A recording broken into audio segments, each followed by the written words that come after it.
Good afternoon, my amazing army. How is everyone? So, in the background, you're going to see my morning routine all the way up until I get to the gym. During this morning routine, I usually do the same thing every day. I go ahead, I get up, I greet my amazing pup, boop, and I go ahead and start making my bed and head off to do various other things around the house like feeding the pup, getting myself dressed, doing my hair, brushing my teeth, putting on my makeup, and changing.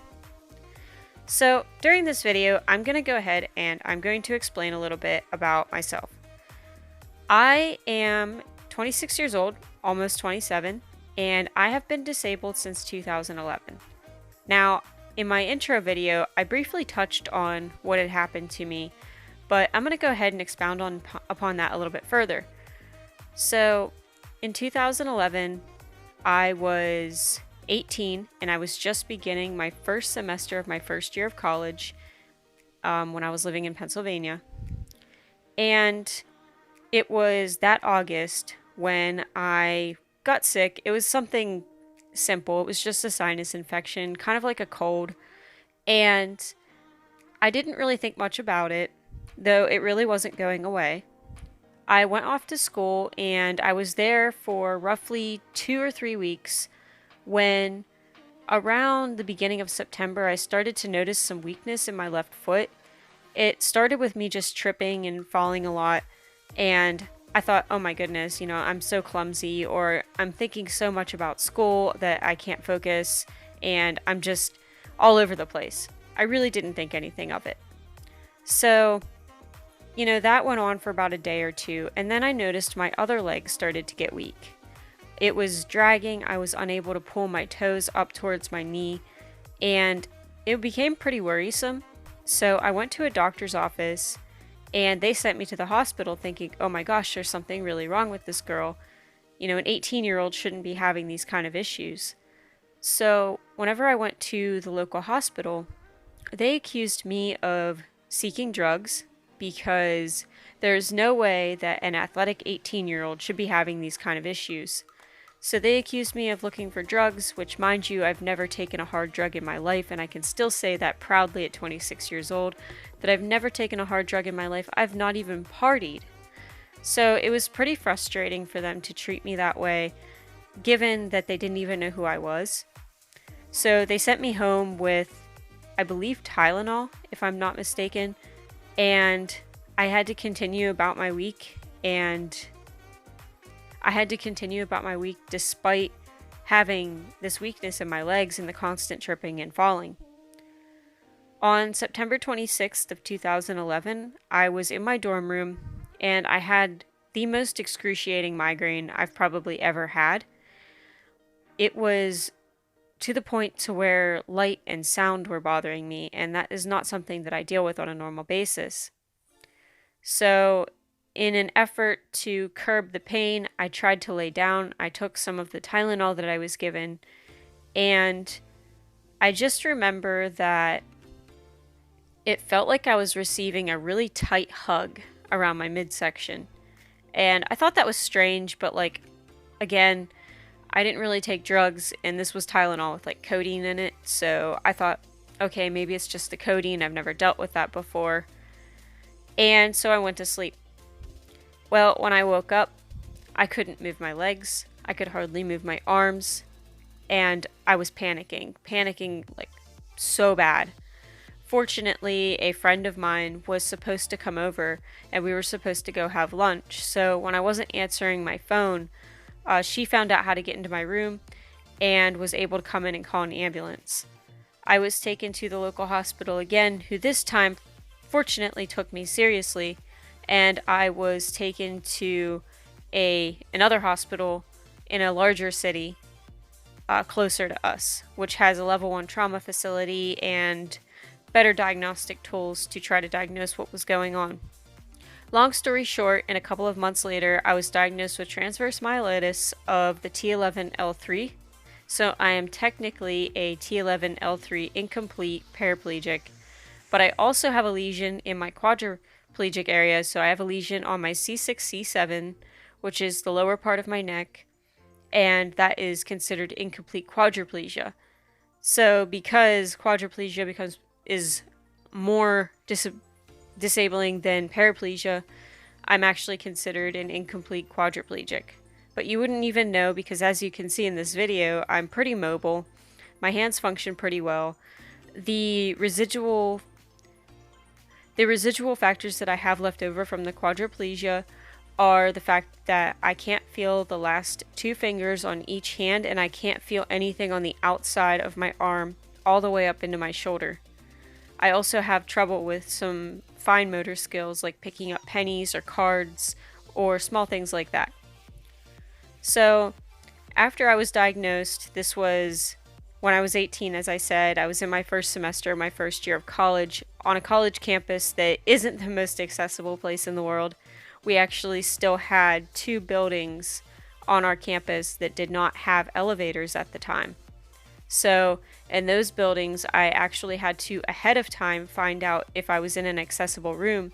And if I wasn't, I actually had to contact students with disabilities, and they had to have the classroom moved to a more accessible location. This wasn't always possible, so if the class could not be moved, I had to drop the class. It was really unfair, and there were several classes that I had to drop because of this issue, but I digress. That's for another time. So I was 18 years old and trying to figure out how to use a wheelchair despite having the stress of university and all of that on top of me as well. Many people thought I should have dropped out my first year and taken some time off and then come back to it after I got used to being in a wheelchair. But I was very stubborn and I didn't want to quit despite everything. So I decided to stay and try to figure things out. While I was in the hospital recovering, I came across Aaron Fotheringham, who is the father of WCMX, which is just basically taking your wheelchair to a skate park and doing cool tricks. I hate to downplay it, but it's the easiest way to say it. So I decided I was going to do that, and I started going to the skate park, and I started learning all these cool things in my wheelchair: wheelies, dropping in on ramps, grinding rails, doing 360s on one wheel. It was crazy, but I will tell you something. Even though I probably wouldn't recommend people do it because it is incredibly hard on your back, I learned so much about using a wheelchair doing that. I learned wheelchair control. I learned how to descend stairs, which is an incredibly important thing when you live in a state that isn't 100% accessible. And I honestly would definitely say that everybody should go to a wheelchair skills course at least once, because it's incredibly important to know how to use your feet, essentially. Your wheelchair becomes your mobility, it becomes your feet, becomes your shoes. You need to know how to use that kind of thing. So fortunately, I was crazy enough to go do all of that stuff, and I learned how to use my wheelchair pretty well. And acclimating to being on a college campus was actually much easier than expected, even though I still had the issues of weather and the steep hills. There was one hill that was right outside of my dorm that I had to go up every single day to get to the classroom, to get to the building that held the classrooms that I used the most because I was an English major. And I will tell you, we had a blizzard, I believe, my third year of school, and I literally got stuck on that hill, and I was just spinning out, and people were trying to help me, and they were sliding. It was just a disaster, but it was pretty funny, actually. So I ended up not having to go to physical class that semester. I was able to do it online, which was very, very fortunate for me, and I was able to pass that class.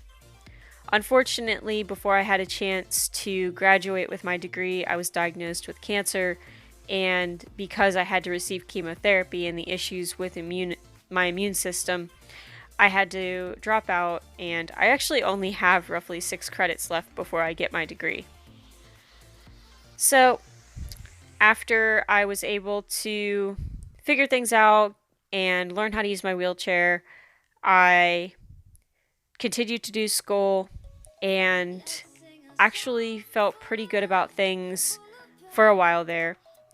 And being in a wheelchair hasn't actually been as devastating as people might think. A lot of people say I'm so brave for being able to do what I'm doing, but honestly, I am just like you. My wheelchair is like a pair of Nikes. I mean, a $5,000 or $6,000 pair of Nikes, but still a pair of Nikes.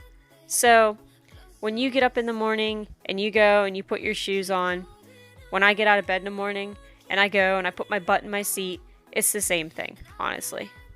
And yes, I have some struggles. There are things that I can't do, such as going upstairs, and you might disagree and say that I can.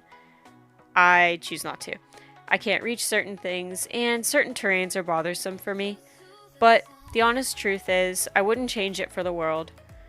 Being disabled is an awful thing, but you have to embrace it. You have to learn to live with it, and you have to learn to turn it into something that you're proud of. And I always say that if I didn't laugh, I would cry. Well, the same thing goes for my disability. If I don't embrace it, I would hate it. So I've learned to embrace it, and I've learned to love it.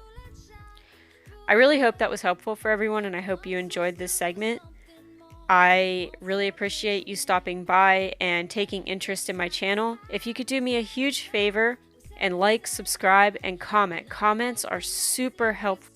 It helps me figure out what you guys want to see in the future.